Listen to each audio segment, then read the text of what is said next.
Hello மக்களே, இன்றைக்கி வீடியோவில் என்ன பார்க்க போகிறோன்னா பூண்டு பொடி தான் பார்க்க போகிறோம். அது எப்படி செய்யுதுன்னு பார்த்துக்கலாம் வாங்க.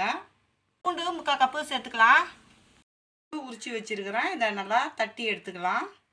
இந்தமாரி உரலில் போட்டு இப்படி நல்லா இந்தமாரி தட்டி எடுத்துக்கோங்க.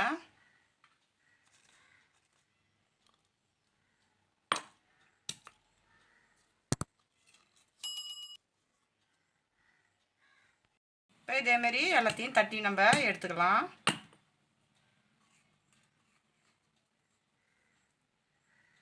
கொஞ்சம் ஸ்பூன் எண்ணெய் ஊற்றிக்கலாம். இப்போ தட்டி வச்ச பூண்டை இதில் நல்லா முருவலாக வறுத்துக்கலாம். நம்ம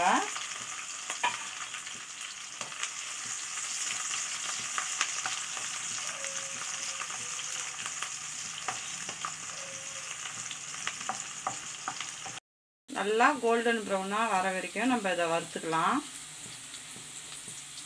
நம்ம வந்து இட்லி, தோசை, சாதம் எல்லாத்துக்கும் இது பொடி போட்டு சாப்பிட்டுக்கலாம். நல்லாயிருக்கும்.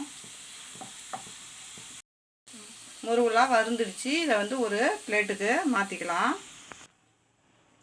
1 கப்பு குண்டு உளுந்து எடுத்து வச்சுக்கிறேன். அதையும் இதில் சேர்த்துக்கலாம்.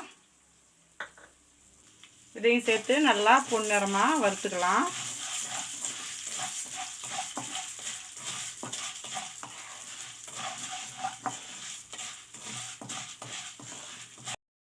கைவிடாமல் கிளறிக்கிட்டே இருங்க, இல்லைன்னா தீஞ்சிரும்.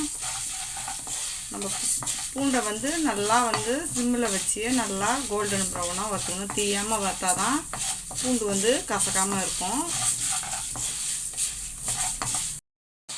இப்போ இதுவும் நல்லா வறுந்துடுச்சு. இதையும் பிளேட்டுக்கு மாற்றிக்கலாம்.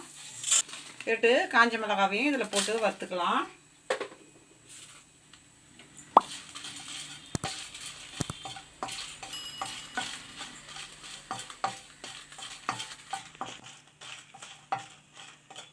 இப்போ இதுவும் நல்லா வறுபட்டுருச்சு. இதையும் நம்ம பிளேட்டுக்கு மாற்றிக்கலாம். இப்போ 1 கப்பு தேங்காய் துருவல் தான் சேர்த்துக்கலாம். இதையும் நல்லா வறுத்துக்கலாம். அந்த தண்ணிலாம் போகிற அளவுக்கு வறுத்துக்கலாம். ஈரம் இல்லாமல் நல்லா வறுத்துக்குங்க. ஏன்னா ஈரத்தோடு இருந்ததுன்னா பொடி வந்து வீணாயிடும். அதனால் நல்லா வந்து வறுபட்ட உடனே எடுக்கணும்.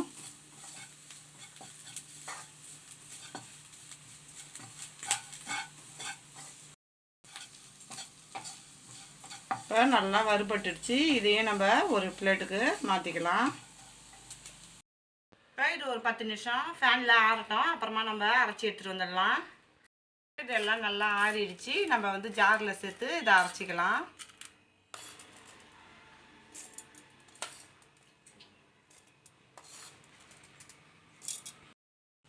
ரெண்டு சிட்டிகை அளவு பெருங்காய பொடி சேர்த்துக்கலாம். 1/2 ஸ்பூன் உப்பு சேர்த்துக்கலாம். அதில் இப்போ கொஞ்சம் குறப்பாக அரைச்சி எடுத்துக்கலாம். நம்ம இப்போ பொடியை வந்து நல்லா கொஞ்சம் குறப்பாக அரைச்சாச்சு. இதை ஒரு கிண்ணத்துக்கு மாற்றிக்கலாம். உங்களுடைய பூண்டு பொடி சூப்பராக ரெடி ஆகிடுச்சு. இந்த வீடியோ பிடிச்சிருந்துன்னா லைக் பண்ணுங்கள், ஷேர் பண்ணுங்கள், கமெண்ட் பண்ணுங்கள். மறக்காம நம்ம சேனலை சப்ஸ்கிரைப் பண்ணிட்டு பக்கத்தில் இருக்க பெல் ஐக்கான் கிளிக் பண்ணி ஆளுன்னு கொடுத்துருங்க. தேங்க்ஸ் ஃபார் வாட்சிங்.